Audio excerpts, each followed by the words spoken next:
Happening from November 3rd to the 4th in Anaheim, California, the annual convention is a place where Blizzard and its fans can celebrate many beloved franchises. This includes Diablo, Overwatch, Warcraft, StarCraft, and Hearthstone.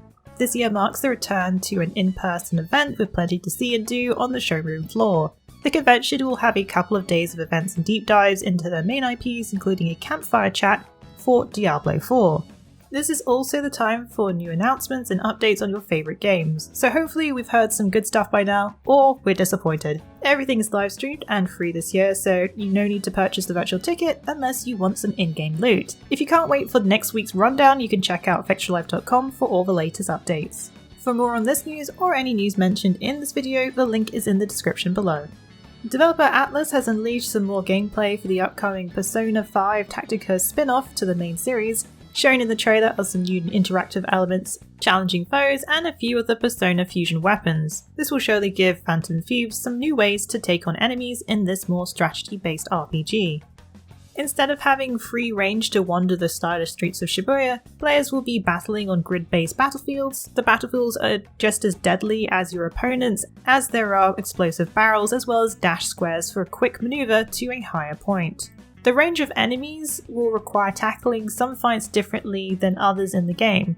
For example, the giant sumo mason can really do some damage by grabbing and throwing whatever gets in its way, including those on his side.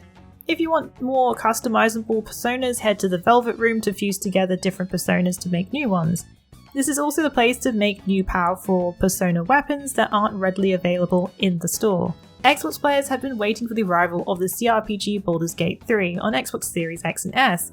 The game will be winging its way to the Xbox Series this year, according to a recent confirmation tweet from Larian Studios' Sven Vinnick. The launch of the game had one major absence, and that was the lack of the Xbox version of the game. Running into a snag earlier this year, the developer Larian had been tackling the console's split screen issue, especially on the lighter model Xbox Series S. It finally came to a head that the Series S would forego the split screen co-op in order to push the release along. Vinnick has confirmed that Baldur's Gate 3 will be coming to Xbox this year, so we have until the end of the year as a possible release window. Patch 4.0 has now dropped with over 1,000 fixes and changes. If you want to know all the details, just check out our video or head to our Baldur's Gate 3 wiki for all the latest. Newers and Round 8 Studio addressed the masses in a new video for Lies of P. In a director's letter, they went over what's next for the action RPG, confirming plans for an upcoming DLC, and even more great news that a sequel is also in the works. Another patch will be dropping this November that will focus on weapon balance. Some weapons will be getting some tweaks specifically for the weapons assemble system that lets players mix and match blades and handles for the ultimate customization.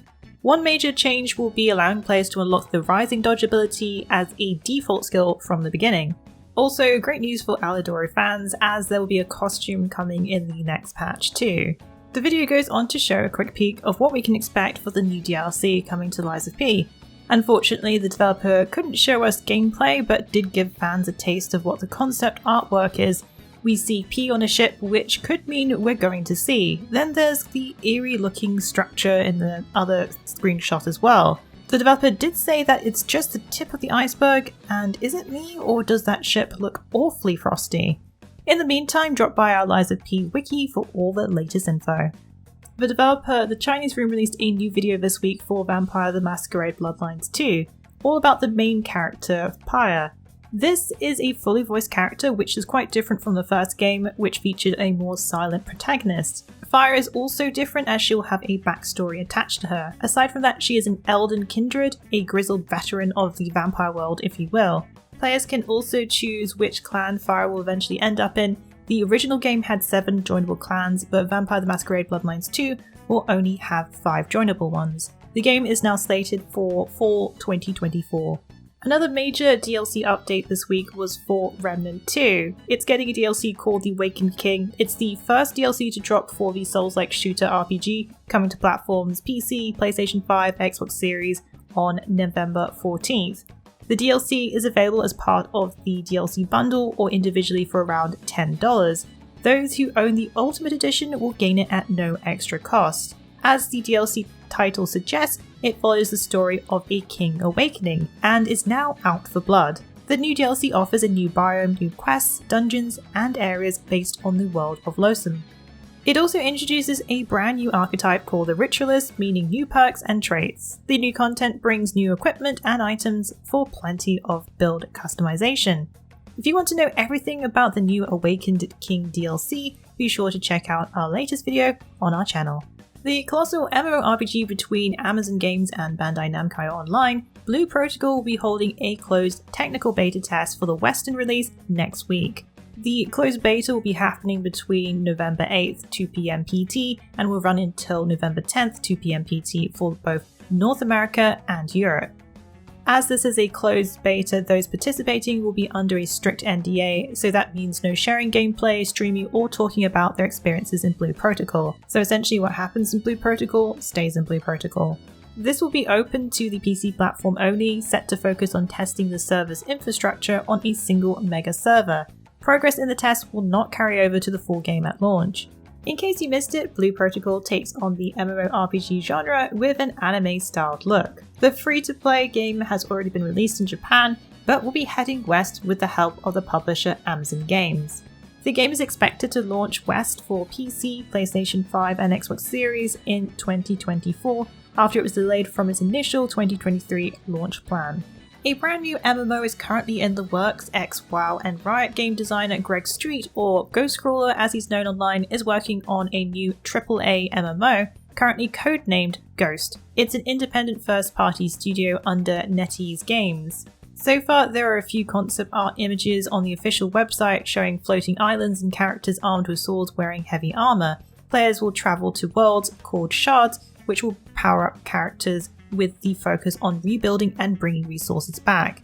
The game will have base building and adventuring through the wild lands. The game aims to reduce barriers so players can play with friends with ease, no matter the level, faction, server, etc. There will also be a variety of ways to play with a set number of class options at launch, with further classes to unlock through rewards. The AAA MMO Ghost will be coming to PC. A Twitch livestream will be happening on November 8th at 2 PM ET. But in the meantime, you can check out our video on why we're excited for a new MMO and what we know so far. It's been a few months since there's been any update on the next major content update for Elden Ring under the expansion Shadow of the Erdtree. It was back in February this year where the DLC was revealed, rather quietly on Twitter with a single screenshot, but little else in terms of scope. However, in a recent financial earning presentation from the parent company Kodakawa Corporation, there is a slight update referring to the elusive expansion.